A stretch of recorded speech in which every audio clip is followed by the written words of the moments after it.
This morning I saw the beautiful sea that is surrounding this beautiful place of Istanbul. Bu sabah bu güzel İstanbul şehrini çevreleyen denizi gördüm. And the nature so beautiful all around. Tabiat ne kadar güzel. But problem is with human beings only. Galiba bütün sorun insanlarda. If you go in a forest, you'll find forest is a very, very clean place. Eğer bir ormana giderseniz buranın çok temiz bir yer olduğunu göreceksiniz. There are tigers, there are other animals, Belki kaplanlar ya da başka hayvanlar da bulunabilir. but it is absolutely clean and there is no bad smell or anything anywhere. Ama her taraf çok temiz, hiçbir kötülük bulunmayabilir. But if some human beings go and live there, then you will immediately know. Eğer bu ormana bazı insanlar gelirse hemen fark edeceksiniz durumu. The reason lies with us that we have not yet achieved our absolute being. Bunun nedeni henüz daha gerçek benliğimize kavuşamamamızdandır. Which is so glorifying and so beautiful. O kadar güzel, o kadar yüce bir şeydir ki bu. As it is, we have evolved much more than animals. İnsanlar hayvandan daha büyük bir evrim geçirerek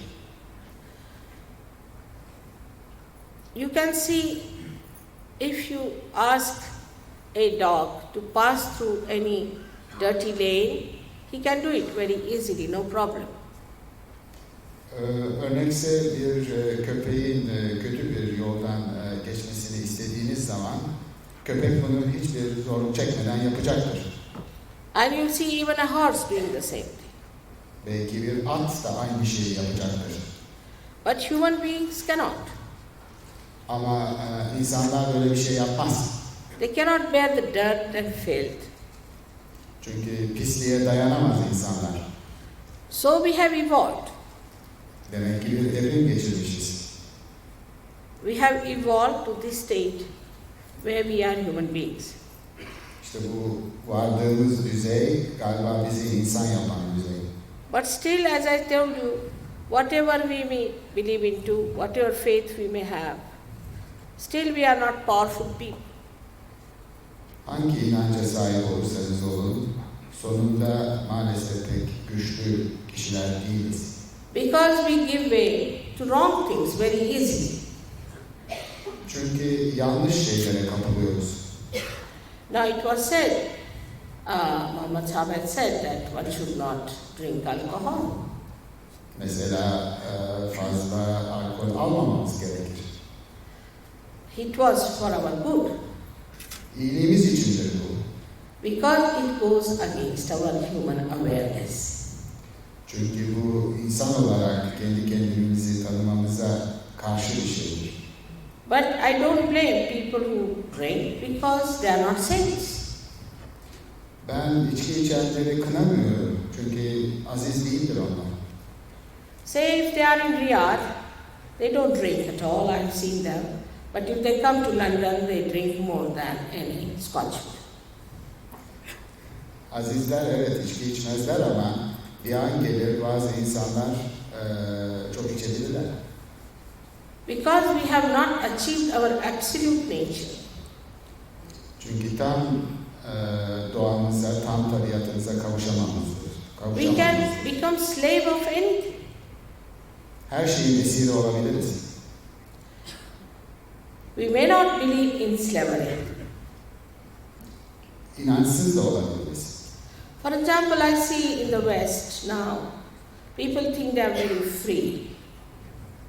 Mesela insanlar özgür olduklarını sanıyorlar. But they are not. Ama değiller. Now they are getting entrapped into drugs. Mesela bazı esrar müptelaları var. And even a 12-year-old child you will find taking drugs. Küçücük bir çocuk bile bu iptilaya kapılabilir. Worst in England, I've heard that children are killed by parents every week, two in number. İngiltere'de duymuştum. Haftada 2 çocuk aileleri tarafından öldürülüyor. So what sort of a progress have we made? Acaba kaydettiğimiz terakki nerede? That is, one war is over, are we preparing for another war? Bir harpten çıkıp bir başka bir harbe mi gidiyoruz? Apart from that, wherever you see, you do not feel that anybody is doing absolutely right things. Bunun dışında da etrafımızdakilerin her zaman iyi şeyler yaptığına inanamayız. Somebody will be a great friend today, tomorrow he'll turn out to be your greatest enemy. Bugün arkadaş sandığınız bir kimse yarın en büyük düşmanınız olabilir. So there is the understanding of we all being part and parcel of one personality, the microcosm becoming the macrocosm is not there. Mikrokozmosun makrokozmos olması aslında o kadar kolay bir şey değildir. We are still very individualistic. Hala daha çok egoist ve bireyciyiz. And extremely prone to slavery. Hem de çok alçakça işler yapabiliyoruz. Now, for example, an entrepreneur starts a fashion, say tomorrow, that you can put a little tin on your head and tie up your hair. All the ladies will start doing that. Mesela modacılar ertesi gün size saçınızı şöyle yapmanız gerekiyor deseler birçok hanımlar bu yolu izleyecektir. Any fashion they start, it works. Her modaya uyarlar. For example, in London, people were making hair into red, yellow, all colors. They called it punks. Now it's over. Mesela Londra'da çok rahatlıkla saçlarını çeşitli renklere boyayan punklara rastlayabilirsiniz. It is over because that makes them blind. Galiba burada onları körleştiren bir şey var. So the human being today in modern times wants to try everything that is new. Galiba bugünlerde insanlar her yeni şeyi denemek istiyorlar. This is our modern trend. Galiba modern çağımızın modası bu. And if you ask them why you do it, they say, what's wrong? Eğer bu modaya uyanlara ne yapıyorsun diye sorduğunuzda yanlış olan ne var derler. Like I had dinner once with an ambassador of Mexico, and he told me that why you don't like Freud and why do you like Jung. Bir arkadaşım vardı, Meksika elçilerindendi. Bana sordu, Freud'u sevmiyor, Jung'u neden seviyorsun dedi. I said because Freud has brought forth AIDS. Çünkü benim de cevabım şu doğrultudaydı. Çünkü Freud AIDS'i ortaya çıkarandır. And Jung is traditional. Ben onun neden bunu yaptığını biliyorum. He based his discoveries on something that is very traditional. Çünkü bütün keşfi aslında çok geleneksel bir şeyle ilgiliydi. He didn't put his own ideas, but he went round the whole world to see what is available. Bütün dünyayı dolaştı ve fikirlerinin ne olduğunu, neyin yanlış olduğunu, neyin yanlış olduğunu anlatmaya çalıştı. But what about Freud? Ama ne oldu Freud'un sonunda? He starts some new ideas. Evet, yeni bir akım başlattı. So he said, I like to do something new because he's a very modern man. Yeni bir şey yapmak istiyorum dedi, modern bir insan olarak. I said, then we have eaten the food all the time, why not eat the table? It's a new thing. Her zaman yemek yiyorsunuz, neden masayı da yemiyorsunuz? O da yeni bir şeydir. This is what is wrong with us, that we lack that absolute logic. Galiba bizde asıl yanlış olan bu nokta bir mantıktan yoksun işler yapıyoruz. Now this absolute logic is lost in the modern times Bu in the most intensive way. Sanırım bu saf mantık dediğimiz şey modern çağda tamamen getirilmiştir. And people are confused. Aynı şey her taraf için söz konusudur. I was very angry with Rushdie for saying things against Muhammad Shah. He had no business. Rushdie. Salman Rushdie'nin doğru şeyler söylemediğini sanıyorum. Because he doesn't know anything about Muhammad Shah. Hiçbir şey bilmiyordu o. It's very nice way of making money, that's all. It's very nice way of making money. Gerçekten Rushdie çok iyi para yaptı. Because in modern times, such a man, people lie. Çünkü modern çağın insanı böyle tipleri beğeniyor. But what was his education? What was his understanding? Acaba onun tahsili neydi? Ne kadar anlayışlı bir kimseydi? He is not a spiritual man. Ruhani bir kimse değil o. He doesn't have ilme ruhani. İlmi ruhaniye sahip bir kimse değil. How can he talk about somebody such a great incarnation of a primordial master like Muhammad Shah? Nasıl yeniden doğuştan bahsedebilir o? Ruhani hiçbir ihtisası olmayınca. So one has to realize that in these modern times there are many people who are trying to mislead us and taking us away from the spiritual, real spiritual life and real spiritual leaders. Şunu anlamamız gerekiyor. Modern çağımızda birçok kimse bizi ruhsal yoldan çıkarıp başka mecralara sürüklemekte. Yesterday I told you quite a lot about the false gurus from India and all over the world. Dün sahte gurularla ilgili epey açıklamalarda bulundum. And also warned you, be careful. Ayrıca da sizi uyarmaya çalıştım. Dikkatli olun dedim. Because Çünkü in the modern times we have become quite frustrated and we are seeking the truth. bazen sıkıntılara düşüp gerçeğin peşinde koştuğumuz anlar olmuştur modern çağda. And when such a market is there, people have full idea how to make money out of it. İşte böyle bir pazar olduğu için bazı sahte kişiler nasıl para yapılacağını pekala biliyorlar. Unless and until you get your self-realization, you will not find out who is false and who is real. Gerçekten kendi kendinizi tanımadıkça kimin sahte, kimin gerçek olduğunu bilemeyeceksiniz. Because then only your fingers speak, Çünkü hands will speak, as said in the Sutras. Çünkü kendi kendinizi tanıdıktan sonra artık elleriniz konuşacak. And your feet will give witness against you. Ve ayaklarınız da size karşı gelecek. That means you become like a divine computer yourself. Sanki bir ilahi bilgisayar olacaksınız o anda. Quran is a very deep knowledge, very deep, Kur'an. very deep knowledge, Quran. Kur'an-ı Kerim çok derin bir bilgi. My father sağlıyor. translated Quran into Hindi language because he knew 14 languages. Babam Kur'an'ı Hindu dillerinden birine çevirdi çünkü 14 dil bilirdi. And he told me by translation they cannot understand. Ve They have to have self-realization, otherwise they cannot understand Quran. Ve söylediği bir şey vardı, tercümeyle bunun anlaşılamayacağı doğrultusundaydı.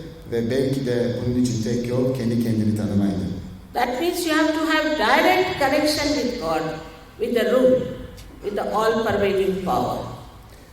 Bu her yanı kaplayan gücün size dolaysız bir yol göstermesi lazım. So you are endowed with this power. Yoksa şüpheye düşersiniz. So you become powerful and knowledgeable. İşte o anda belki gerçek bilgiye sahip olduktan sonra kendiniz kudretli olursunuz. All this knowledge is within your brain. Her şey kendi beyninizin içindedir aslında. All this divine love is in your heart. İlahi sevgi de kalbinizin içindedir aslında. And all that divine attention is in your jigar. Bütün ilahi dikkat de zaten gövdenizin içindedir. Only thing you have to have the last breakthrough, as Jung has said. Jung'un dediği gibi son soluk size aittir. There was a poet in England 100 years back called William Blake, and all English thought that he was a madman because he talked about these modern times. 19. yüzyılda İngiltere'de William Blake adında bir şair vardı. Herkes onun bir budala olduğunu sanmıştı. Çünkü Blake çağımızla ilgili bazı gözlemlerde bulunuyordu. People like somebody who will support their weaknesses and make them more weak and more weak and more weak. Daha fazla zayıf gözükmeyi bir anlamda gündeme getiriyordu. And rule them. Bu zayıflayan kimseleri de bir anlamda idare etmeye çalışıyordu. But all this strength is in your spirit. Ama asıl güç sizin ruhunuzun içindedir. All this understanding is within you. Bütün bu anlayış aslında gene sizin içinizdedir. You are, after all, the highest, the epitome of evolution. Nobody is higher than you. Şunu unutmayın, siz aslında evrimin en son noktasısınız. Sizden daha yüksekte bir kimse yok. Except for the God Almighty and the prophets and the saints. Belki tek istisna Tanrı'dır, peygamberlerdir, belki de azizlerdir. So now we have to understand that the time has come, the Qiyamah described in the Quran, Qiyamah is the resurrection time. Farkına varmamız gerekir. We have to ascend to that state where we become the spirit, the ruh. Artık ruh olacağımız noktaya yükselmemizin zamanı gelmiştir. It's more for the people who read Quran than for anybody else, because Muhammad Sahib is the latest that we have. Bu Kur'an'ı okuyanlar için belki en önemlidir çünkü en son gelen kitaptır o. So it is for you to get your realization. Sanırım artık bu tanıma eylemini gerçekleştirmeniz gerekir. It will give you greater faith in Muhammad Sahib and his teachings and his life, and you'll understand him much better. Sanırım bunu gerçekleştirince Muhammed'i çok daha iyi tanıyacak, bütün öğretisini daha iyi kavrayacaksınız. You'll understand why he had to marry so many times. Who were his wives? Mesela Muhammed'in neden birkaç kez evlendiğini anlayacaksınız. You'll understand what was his nature, what was his divine nature, who he was before he became Muhammad Sahib. Onun ilahi doğasını anlayacaksınız. Peygamberliği benimsemeden önceki hayatını daha iyi anlayacaksınız. He was very humble and he never talked about himself. Kendi hakkında konuşmayan, çok alçak gönüllü bir kişiydi o. And the whole life people just fought with him. Pek onu anlayan da çıkmadı 40'ına kadar. In modern times, thank God, there are no more swords left for the people to fight me. Sanırım modern çağda onu anlayanlar var aslında. But people are wiser. Çünkü insanlar daha akıllandılar. They are seekers. Gerçeği arıyorlar. They are honest. Dürüstler. And they are seekers of truth. Gerçeğin peşinde koşanlardır onlar. Sahaja Yoga is meant for such people. İşte Sahaja Yoga böyle insanlar içindir. not for the frivolous, Sadece heyecan peşinde koşanlar için değil. or not for the people who are living with some conditions. Karanlık içinde yaşayanlar için değildir. Actually, I was surprised the other day. I was looking at the top boys and girls we have in Sahajoga. I was surprised that they are all toppers of university. Etrafımızda sadece yapan güzel hanımları görüyorum. That means a superior intelligence is needed. Gerçekten üstün bir belki de bilince ihtiyaç var. Intelligence which doesn't cheat itself.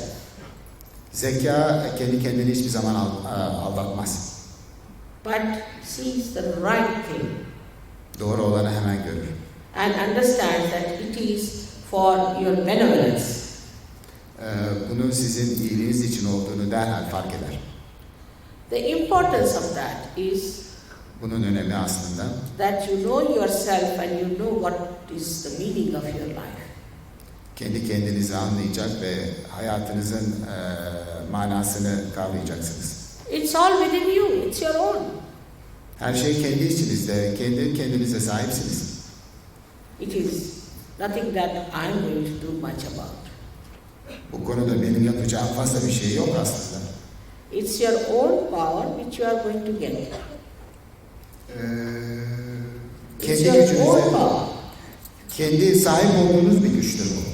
It is, we can say, your own properties which are going to manifest. Sahip olduğunuz bir güç kendi kendisini belli edecektir. As a result, you may get completely cured of health. Mentally, you'll feel very relaxed. Sonunda The peace within. Sonunda iç huzuruna kavuşacak, hem akli hem duygusal dengeniz tam olacaktır. This transformation creates a new type of race. Bu tip bir dönüşüm belki de yeni bir ırk yaratacak. Those who understand the essence of all the religions. Bu kişiler belki de bütün dinlerin anlamını tam olarak kavrayacak. And respect themselves Kendi kendilerine saygı duyacaklar. because they have self-knowledge, they have self-respect. Çünkü öz benliklerine saygı kazanmış olacaklar. And those who have self-respect, respect others also. İşte öz benliğine saygı duyanlar zaten başkalarına da saygı duyar. But it's not an etiquette or some sort of an outward behavior. It is innate. Bu doğuştan olan bir şeydir. Alınıp satılan bir şey değildir. And it should work out for Ve all of you. herkes için gereken bir şeydir bu. It should. Evet, böyle olacak. I think we should have now the experience of self-realization. Sanırım kendi kendimizi tanımamızın vakti geldi. Because yesterday I was very happy. The gentleman said that there is misunderstanding about a yogi, and that's why they ask questions. Dünkü toplantıdaki bir tecrübemden söz etmek istiyorum. Galiba sizin ülkenizde yogilerle ilgili bir yanlış anlama varmış. Bunu bana dinleyiciler arasındaki bir beyefendi iletti. He thought that the yogi is a person who has spears in the body. Sanırım bu söz konusu olan kimse beyefendinin anlattığı kadarıyla vücuduna şiş batırıyormuş. It's not so. Hayır, bu böyle değil. It is nothing outside. Çünkü bu dışarıda olan bir şey değil. You have to lead a very normal life. Gayet normal bir hayatınız olmalı. You have to be married as you are. Evleneceksiniz şu anda olduğunuz gibi belki. And you have beautiful children. Çocuklarınız olacak.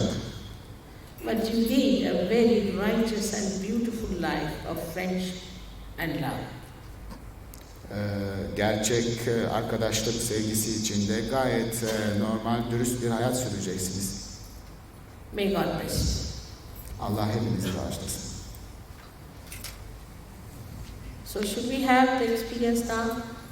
Acaba bu tecrübeyi şimdi yapabilir miyiz?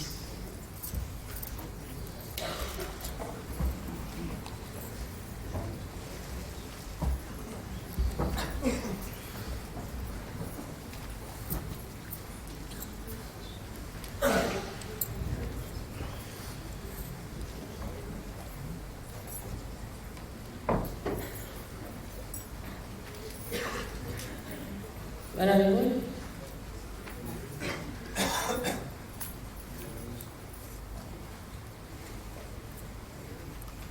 Is Dr. Bhakta? Where has he gone? Dr. Bhakta? मेरे ख्याल से दोनों पत्रकार हैं। Huh? पत्रकार हैं दोनों। कौन से? दिख रहे थे दोनों जो यहाँ बैठे हैं, फोटो लग रहे थे। कौन से? ये दोनों। Hello.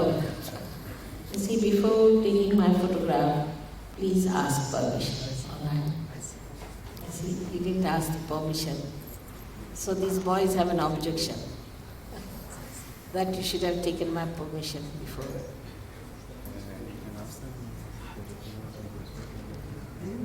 It's all right. It's all right. It's all right. No, they will have, no. It's all right. I don't mind. I don't mind. It's all right. It's all right. Now, as you are newspaper people, you have to become absolute witnesses. Evet, eğer basın mensubuysanız bu tecrübeye şahitlik edeceksiniz. And should not be biased. And should not be biased. Yan tutmayın. And have to be fair. Doğruyu. You see, in every country today, the young are suffering so much. The young are exposed to so many dangerous things. Gençler birçok ülkede olduğu gibi bazı tehlikelere açıktırlar. And nothing can protect them. Onları koruyacak bir şey yoktur. Any amount of military you put in, you cannot stop these dangerous things that are walking into our societies everywhere. Her gün bu gündelik hayatımıza giren şeylere karşı hiçbir güç faydalı olmaz. These young people have to be powerful to stand that. Ben gençlerin gerçekten güçlü olmaları gerektiğine inanıyorum. They must be helped. Onlara yardım etmek lazım. And that is why I'm traveling and telling them what is to be done. İşte bu yüzden dünyayı geziyor ve ne yapmaları gerektiğini söylüyorum. Now we have thousands and thousands of surgeries, out of which at least 50% were drug addicts. Şunu söyleyebilirim size, binlerce sahaca yoga yapanlardan önceleri %15'i esrar müptelasıydı. All of them have given up. Şimdi artık vazgeçtiler. They don't touch it now, they don't want it now. Ellerini bile sürmüyorlar. Like the dog could go through the dirty lane. İşte daha önce verdiğim örnekte o pislik içindeki yoldan geçen köpek. In the same way, when we are not realized, we can accept any sinful thing which is destructive for ourselves. İşte eğer kendi kendimizi tanımamışsak böyle pisliğin içine ve kendi benliğimize zararlı şeylerin içine düşebiliriz. But once you are self-realized, Kendi kendinizi tanıdığınızda you think it's a filth, evet oradaki pisliği göreceksiniz. it is dirt, Gerçekten pislik diyeceksiniz and you just don't accept it. ve kabul etmeyeceksiniz. You just don't feel tempted about it. Hiçbir şekilde kapılma hissine duymayacaksınız. So please, I would request you, you are newspaper people, and I know sometimes newspaper people try to make something very interesting.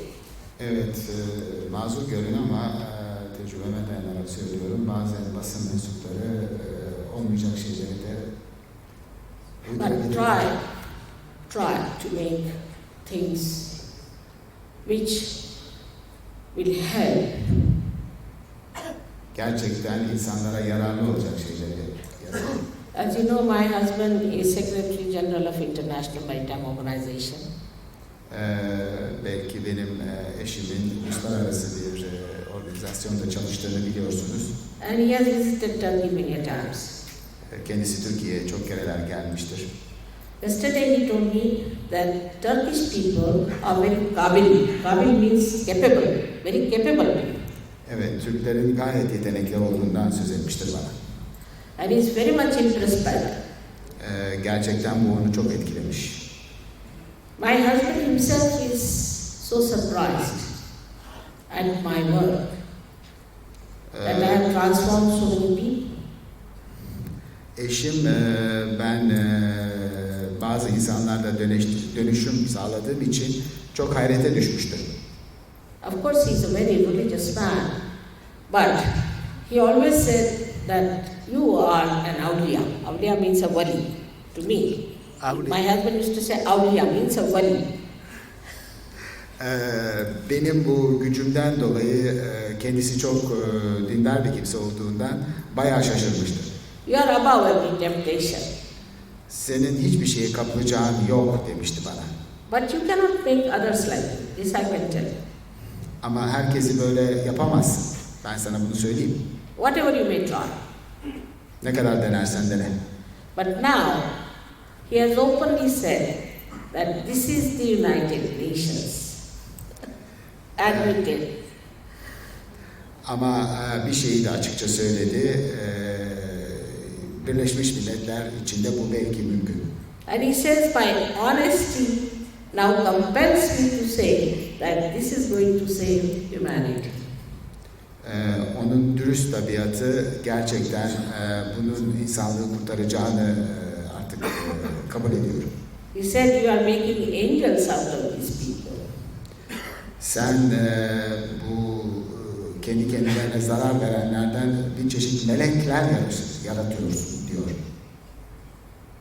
It is really, he's a hard-boiled bureaucrat, my husband. Eşimin gerçekten bir bürokrat olduğunu söyleyebilirim. Extremely honest and very brilliant. Çok zeki bir kimse olduğunu da söyleyebilirim. But the way he has now seen it, I wish all the newspaper people would see with honesty. Ama sanırım bütün basın mensupları da büyük bir dürüstlükle her şeyi onun gördüğü gibi görsünler. The brotherhood of all the nations, Milletlerin kardeşliği, the respect of all the nations, birbirlerine duyduğu saygılar, the respect of all the religions and the great prophets. Bütün peygamberlere ve dinlere duyulan saygı, It will all descend on us bu bizim içimizde yaşayacaktır. with this knowledge, the self-knowledge. Aslında en gerçek, en büyük bilgi özbenliğin bilgisidir. Thank you. Teşekkür ederim.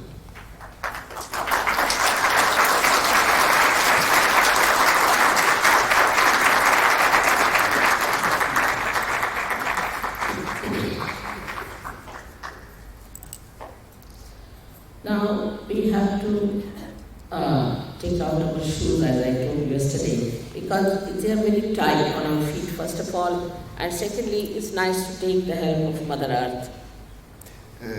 Dün de belirttiğim gibi bu tecrübeyi yaşamadan önce lütfen ayakkabılarınızı çıkarın. Hem rahatlama doğrultusunda bir harekettir bu, hem de ana toprağa bizi daha kolay bağlar. You also try, it's worth it, you'll become great newspaper people, dynamic. Evet, siz de bunu yapabilirsiniz. Yoga esnasında fotoğraf çekildi. Great. The gentleman wonders whether he can photograph during the very experience. No, that time you will disturb. You see, it's namaz. Rahatsız oldu. Bir çeşit namaz. That is like namaz, and you can't disturb at that time.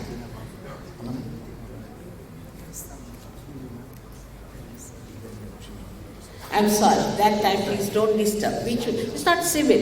It's not civil. Best thing is you get your realization, take your photograph later. Before and after. Bittikten sonra yapabilirsiniz. And you feel very peaceful. Say, I'm 67 years of age. Ben 67 yaşındayım. I'm traveling all the time. Hep geziyorum.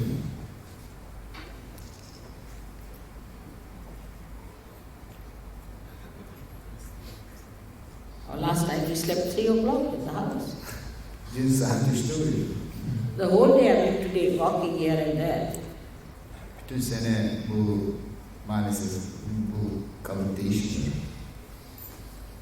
My kids or my family, I was a housewife. Aslında ben pekala bir ev kadını olabilirim. It's very simple. It's your own. You don't have to do anything about it. Çok basit.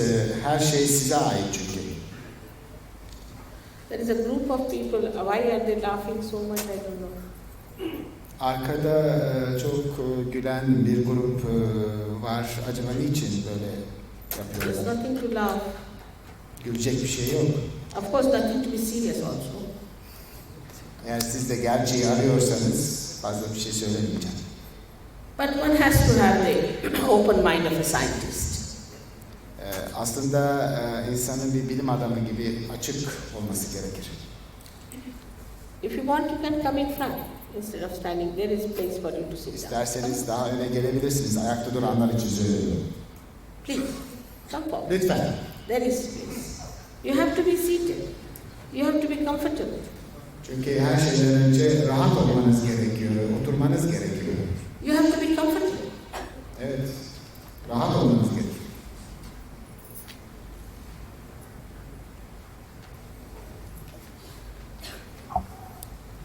Now,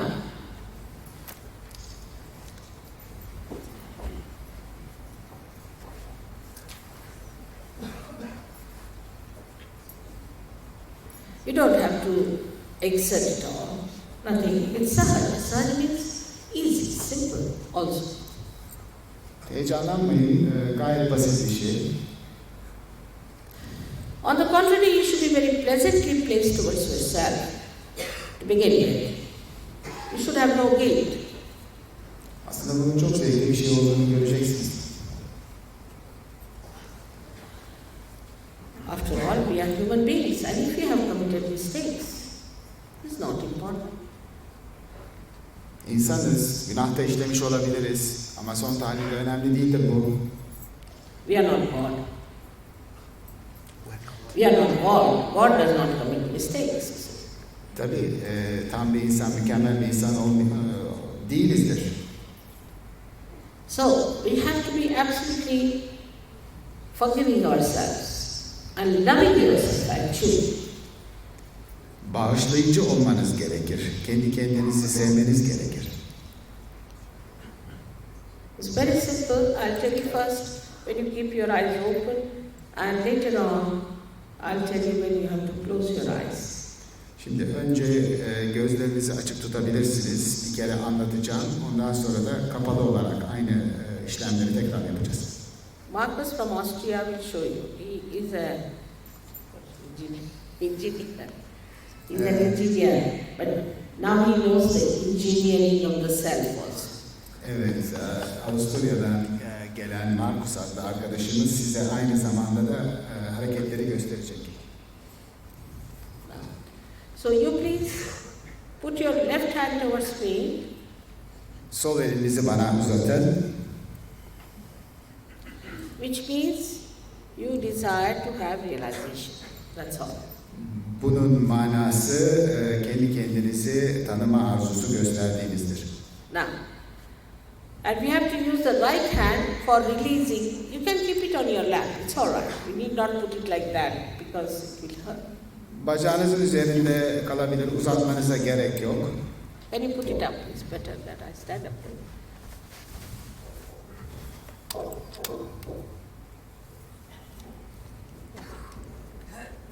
No, this put this up. Yeah, just put. Anladın için yüzüme Really goes to it. Keep it down. Just like that.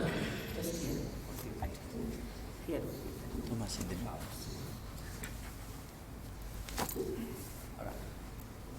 Now left hand towards me. Sol el bana doğru. Are apart from each other. İki Because bacağınız that's da. two different powers within us. Evet, iki el de birbirinden ayrı olmalı. Bu iki ayrı kudreti temsil eder. Can you hear him? Duyabiliyor musunuz beni? Now, the one power is the power of desire and another is the power of action. Bir tarafta arzunun gücü, öteki tarafta aksiyonun, hareketin gücü var. Now, we put the left hand towards me, meaning that we have a desire to get our realization. Şimdi sol elinizi uzatmakla kendi kendinizi tanıma arzusunu göstereceksiniz. Anlamak gerekiyor. So, we put our left hand like this and right hand on our different centers. Sağ elimiz görüldüğü gibi sol elimiz de çeşitli merkezlere konacak. We work only on the left hand side. Şimdi sol taraftayız. So, first we put it on our heart. Önce sol eli kalbimizin üzerine koyalım. Where resides the Kundalini? Where resides the spirit? Kalpte ruh bulunmaktadır. Then we put our right hand onto the upper portion of our abdomen. Sonra karnımızın üst kısmına getireceğiz elimizi. This is the center of our mastery. Buradaki merkez bir çeşit üstadlığı öğrenme merkezidir. Is created by all the masters. Bütün büyük üstadlar bu merkeze değinmişlerdir. Now we put our right hand, the lower portion of our abdomen. Şimdi elinizi karnınızın altına doğru götürün. This is the center of pure knowledge which manifests in our central nervous system. Bu merkez, merkezi sinir sistemimizde kendisini belli eden gerçek bilginin merkezidir. And gives us the knowledge of the divine laws. Aynı zamanda da ilahi çiçeğe bir anlamda bizi götüren merkezdir bu. Now we raise our right hand into the upper portion of our abdomen. Şimdi tekrar sağ elimizi karnımızın üstüne getirelim. Then we raise it again on the heart. Gene kalbimizin üzerine çıkaralım, koyalım. Then we raise it in the corner of your neck and your shoulder and turn your face to your right. Omuzunuzla ensenizin birleştiği yere koyunuz elinizi ve başınızı sağa çevirin. This is the center we catch when we feel guilty. Bu kendimizi suçlu hissettiğimiz merkezdir. It's a very dangerous thing because it gives you diseases like angina, heart diseases and also spondylitis. Evet, bu çok tehlikeli bir merkezdir. Bir takım kalp hastalıklarına yol açar. Now we put our hand on top of our forehead and press it hard. Alnımıza götürüp elimizi bastırmamız gerekiyor. On both the sides. İki tarafa da. This is the center of forgiving. Bu bağışlama merkezidir. We bend our head like this, so it's easier. Biraz başınızı öne eğin. Daha kolay olacak. Now we put our hand on the back side of our head and put our head on top of that. Şimdi elinizi başınızın arkasına götürün ve biraz kendinizi arkaya doğru itin. This is the center for asking forgiveness. İşte bu merkezde bağışlanmayı isteyeceğiniz merkezdir. Without feeling it. Kendinizi suçlu hissetmeden. Now, please stretch your hand. Gene elinizi uzatın. And the center of your palm Avucunuzun içindeki is to be put on top of your orta yeri fontanelle bone area, which was a soft bone in your childhood. kafatasındaki en yumuşak nokta olan Press back your fingers. teknik terim bıngıldak kemiğidir. Press it hard Çok bastırın. and move your scalp 7 times clockwise. Saatin döndüğü yönde 7 kere elinizi ovuşturun. Bastırarak. Slowly. Yavaş.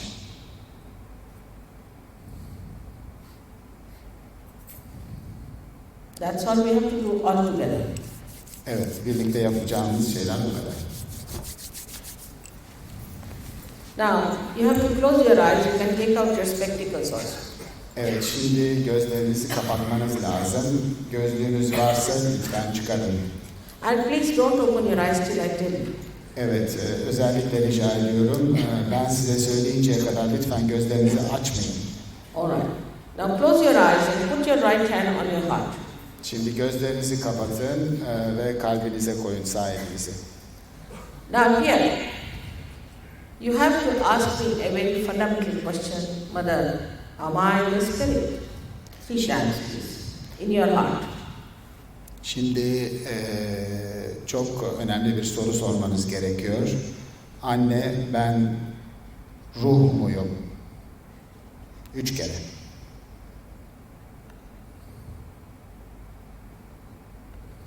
Now if you are your spirit Eğer kendi and kendinize, nothing else, then you are your master. eğer kendi kendinizin ruhuysanız, kendi kendinizin aynı zamanda da üstadısınız. So please take this hand, the low portion, upper portion of your abdomen on the left hand side. Sol tarafta şimdi elinizi karnınızın üzerine götürün. And press it hard. Kuvvetle bastırın. Now, here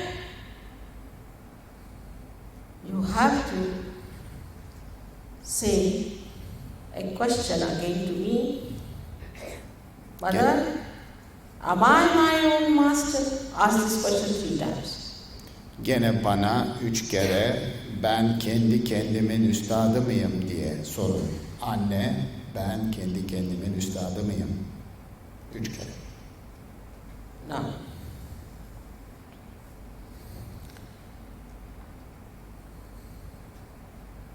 I must confess that I cannot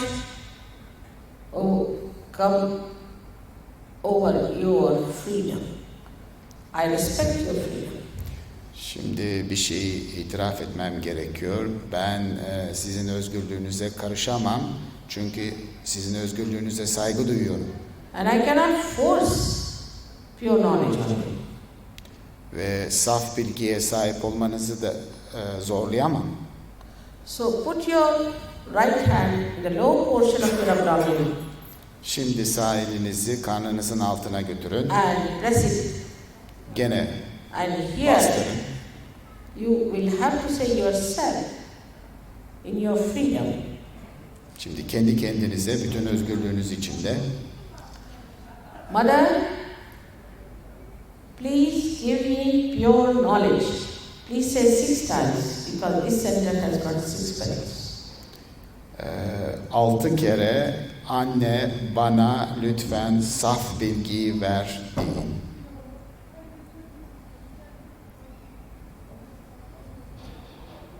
6 kere.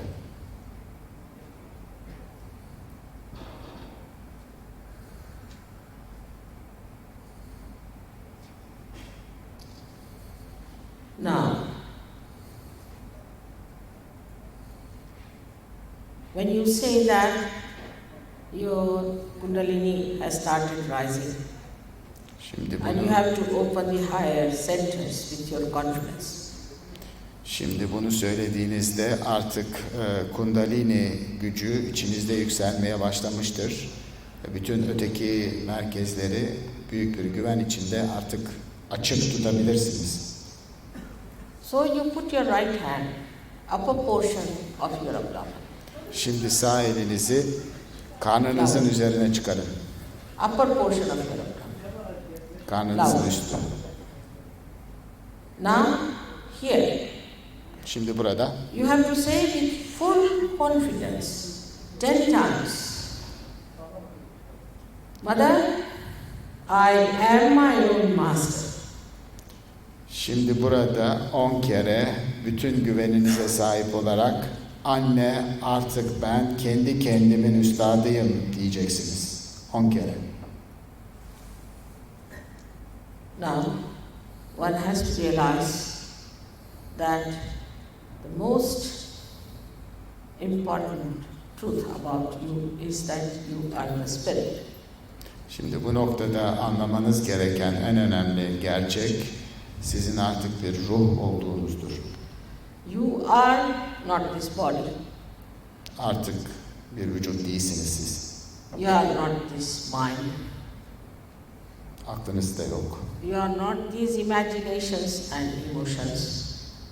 Duygularınız, hayalleriniz artık yok. You are not your conditionings. Kendi kendinizi şartlandıran da değilsiniz artık. You are not your ego. Artık egonuz da But değilsiniz. you are pure spirit. Saf bir ruh oldunuz. So please put your right hand on your heart. Şimdi sağ elinizi kalbinizin üzerine koyun. And here with full confidence say 12 times, Mother, I am the spirit.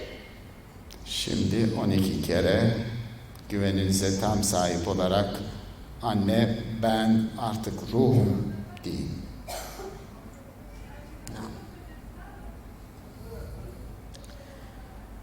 One has to know that divine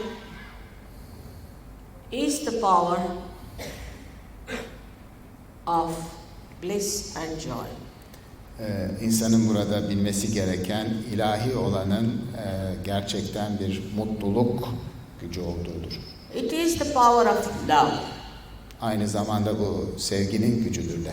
But above all, it is the power of forgiveness. Ama her şeyin üstünde bu bir bağışlama gücüdür. And what mistake can we commit that this great power of forgiveness cannot dissolve it? Nasıl bir günah işleseniz, nasıl bir yanlışlık yaparsanız yapın, bu güç onu bağışlama kudretine sahiptir.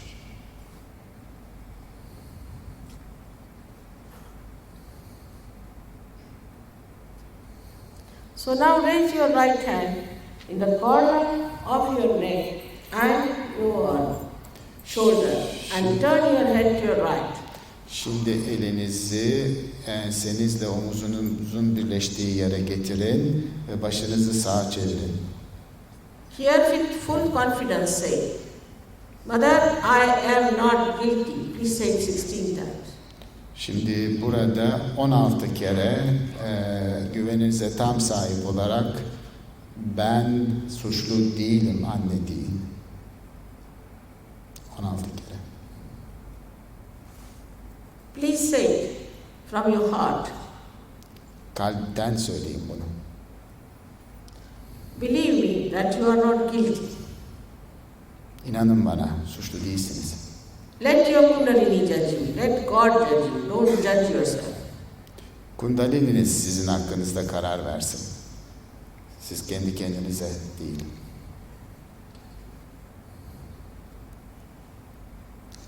Now, put your right hand on your forehead and left hand towards me and put down your head. Şimdi elinizi alnınıza götürün. Sol eliniz bana doğru uzanmış olsun. Press it on both the sides. Bastırın iyice iki tarafını da. Here you have to say, Mother, I forgive everyone. Bu noktada anne ben herkesi affediyorum. Some may say that it is very difficult. But whether you forgive or don't forgive, you don't do anything. Bazıları bunun çok güç olduğunu sanacaktır. İster affedin, ister affetmeyin. Bu böyledir. So please don't play into wrong hands Yanlış oyun oynamayın. and say with full heart, Mother, I forgive everyone. Gerçekten inanarak, kalpten ben herkesi affediyorum deyin. Now, take back your hand on back side of your head and put the head backwards on it.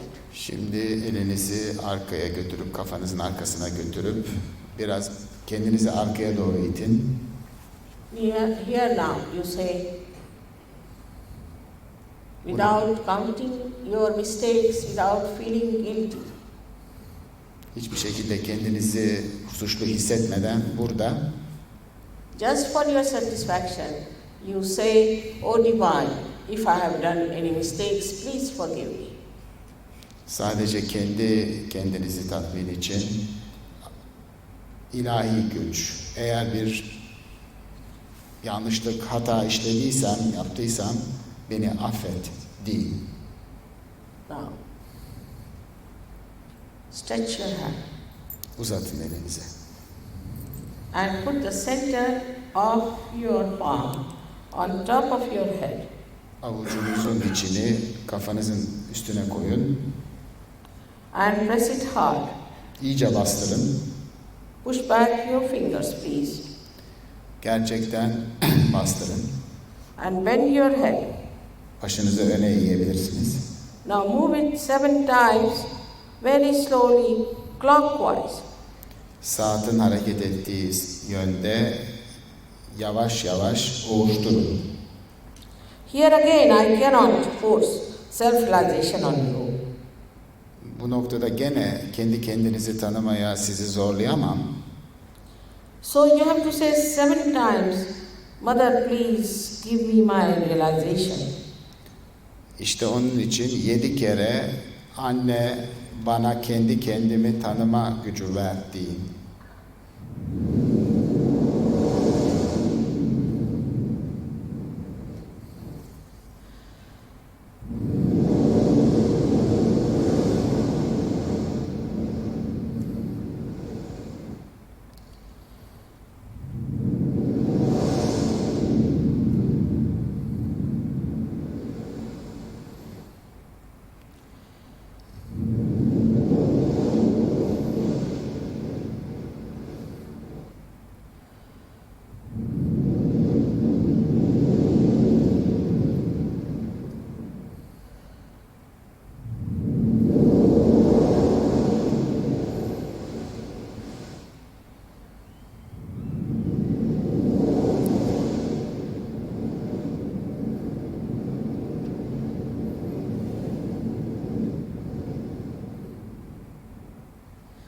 Now take down your hand. Şimdi elinizi indirin ve bana bakın. Without thoughts, you can watch me. You can watch me without thoughts. Hiçbir şey düşünmeden bana bakabilirsiniz. Now, put your right hand towards me Sağ elinizi bana doğru uzatın. and bend your head and see if there is a cool breeze coming out of your head. Ve bakalım tam başınızın üzerinde hafif bir serinlik var mı?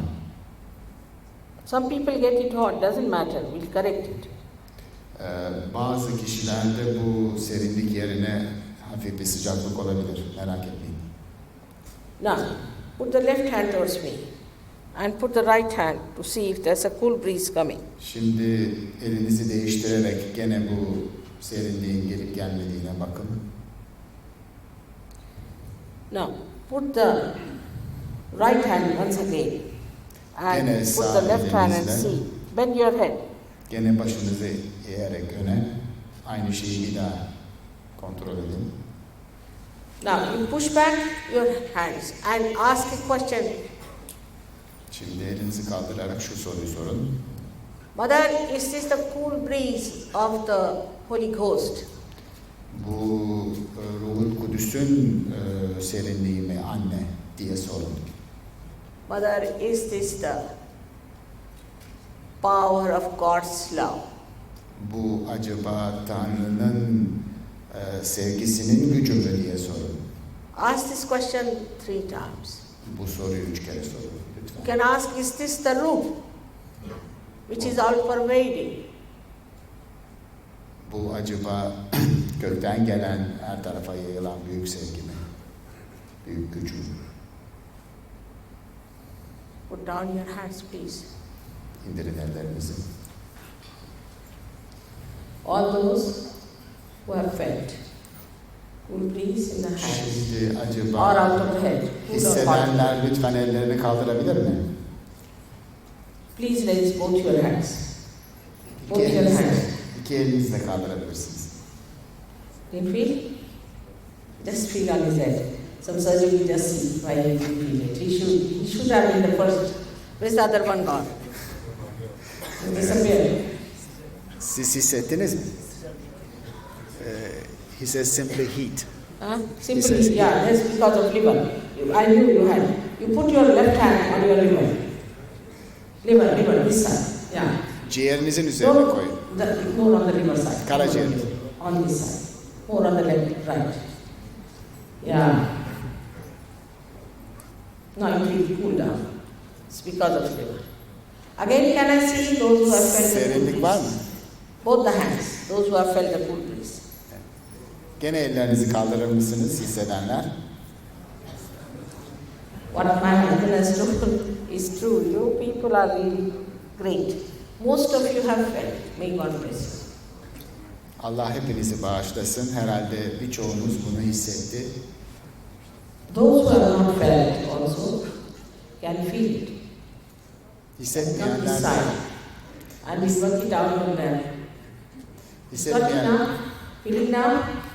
hissetmeyenler şuraya gelebilirler. Put him left to the right, if you are. Too much of thinking. Çok düşünüyordunuz herhalde. Bazı düşünceleriniz var. Come. Those who have not felt it can come here and we will work on it. Too much of thinking. Hissetmeyenler lütfen buraya gelsinler. Forgive. Tecrübeye devam edeceğiz. Forgive everyone. Zaten anlayamıyorum. Forgive. Anlayamıyorum. And translate. Arkadaş yardım Forgive. edin. Ask him to